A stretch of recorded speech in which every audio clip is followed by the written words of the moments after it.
Selamat pagi Bapak Ibu dan saudara-saudari yang kasih Tuhan. Mari untuk memulai hari kita pagi hari ini, kita kembali membaca firman Tuhan di kitab Yesaya pasal 22. Ucapan ilahi terhadap lembah penglihatan. Ada apa gerangan, maka semua pendudukmu naik ke sotoh-sotoh rumah. Hai kota yang bersorak riuh dan ribut gembira, hai negeri yang beria-ria. Orang-orangmu yang mati terbunuh bukanlah terbunuh oleh pedang, dan bukanlah gugur dalam peperangan. Semua panglima-mu sama-sama melarikan diri.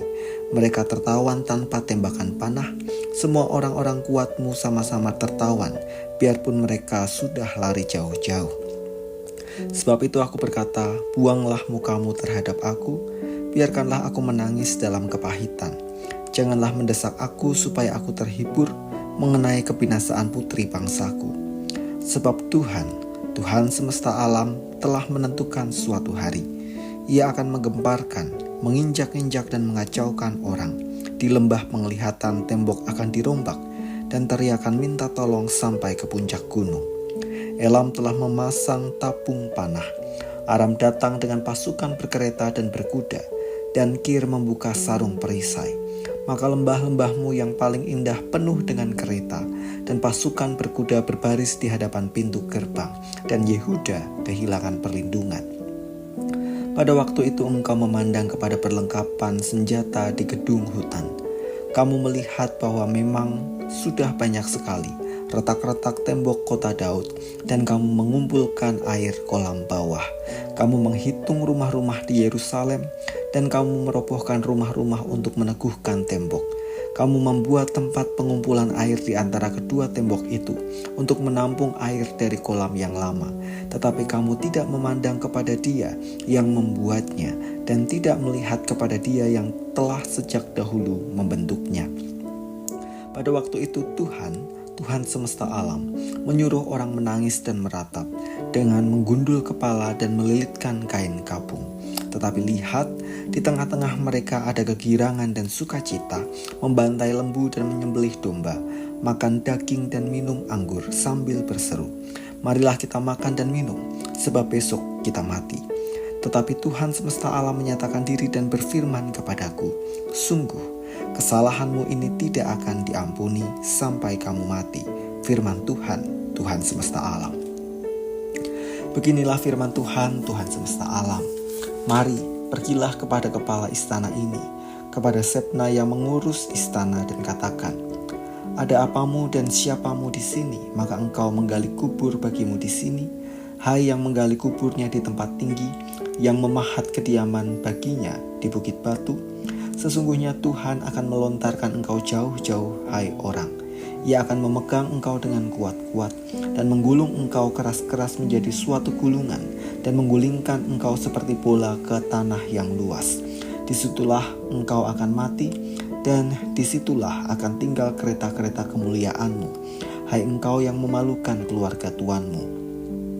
Aku akan melemparkan engkau dari jabatanmu, dan dari pangkatmu engkau akan dijatuhkan. Maka pada waktu itu aku akan memanggil hambaku Elyakim bin Hilkia. Aku akan mengenakan jubahmu kepadanya, dan ikat pinggangmu akan kuikatkan kepadanya, dan kekuasaanmu akan kuberikan ke tangannya. Maka ia akan menjadi bapa bagi penduduk Yerusalem dan bagi kaum Yehuda. Aku akan menaruh kunci rumah Daud ke atas bahunya. Apabila ia membuka, tidak ada yang dapat menutup. Apabila ia menutup, tidak ada yang dapat membuka. Aku akan memberikan dia kedudukan yang teguh, seperti gantungan yang dipasang kuat-kuat pada tembok yang kokoh. Maka ia akan menjadi kursi kemuliaan bagi kaum keluarganya, dan padanya akan digantungkan segala tanggungan kaum keluarganya, tunas dan taruk, beserta segala perkakas yang kecil, dan piring pasu sampai periuk belanga. Maka pada waktu itu demikianlah firman Tuhan semesta alam, gantungan yang dipasang kuat-kuat pada tempat yang kokoh itu tidak akan kuat lagi, sehingga patah dan jatuh, dan segala tanggungannya itu hancur, sebab Tuhan telah mengatakannya. Lagi tentang mengandalkan Tuhan. Ucapan Yesaya pada perikop kita hari ini ditujukan pada lembah penglihatan, sebutan bagi Yerusalem. Isinya adalah peringatan kepada Yerusalem untuk bertobat dan kembali kepada Allah, agar mereka diselamatkan dari gempuran musuh. Namun, justru mereka tidak mau bertobat.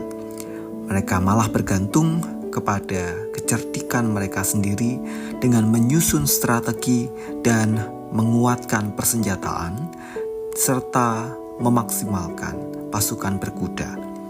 Bahkan, mereka pun mencari pertolongan dari bangsa tetangga untuk menolong mereka dari serangan musuh.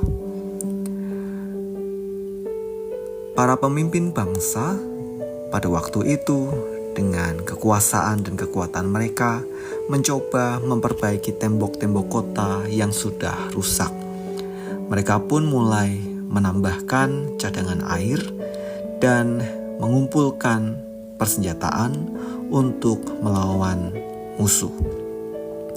Namun, kita bisa menemukan bahwa apa yang mereka kerjakan sia-sia, karena segala yang mereka lakukan itu tidak dimulai dengan terlebih dahulu memohon petunjuk Tuhan. Dan akhirnya Yerusalem hancur dan umat mengalami penderitaan.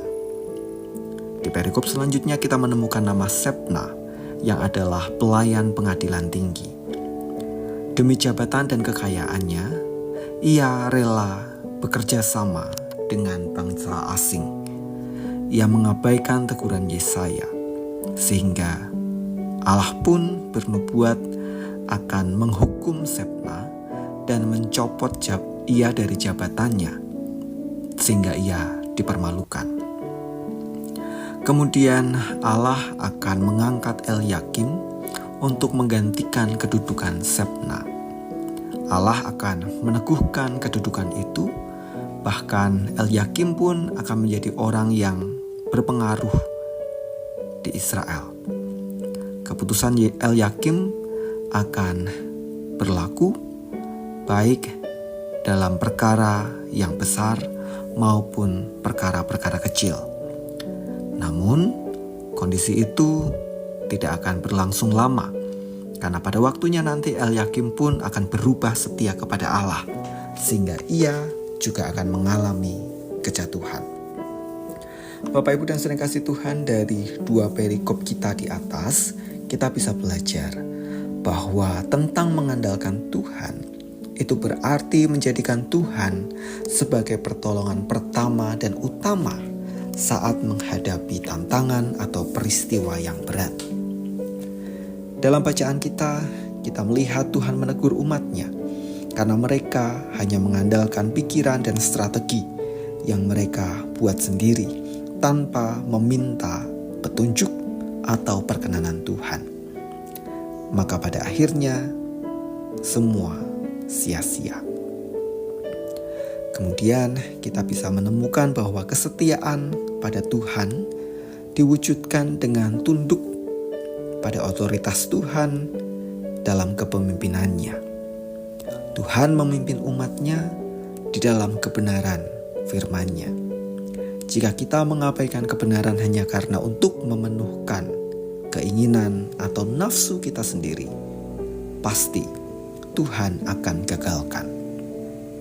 Maka mari andalkan Tuhan dan tetaplah setia pada pimpinannya. Dengan demikian, kita akan selalu hidup di dalam kebenaran dan menikmati pimpinan Tuhan, sekalipun kita diizinkan mengalami peristiwa yang berat. Mari kita berdoa.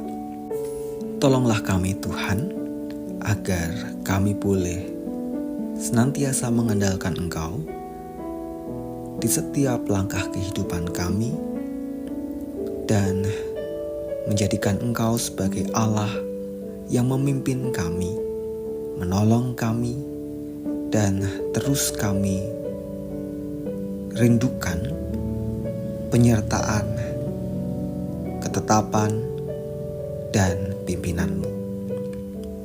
Kami menyerahkan aktivitas kami di sepanjang hari ini, biarlah pimpinan-Mu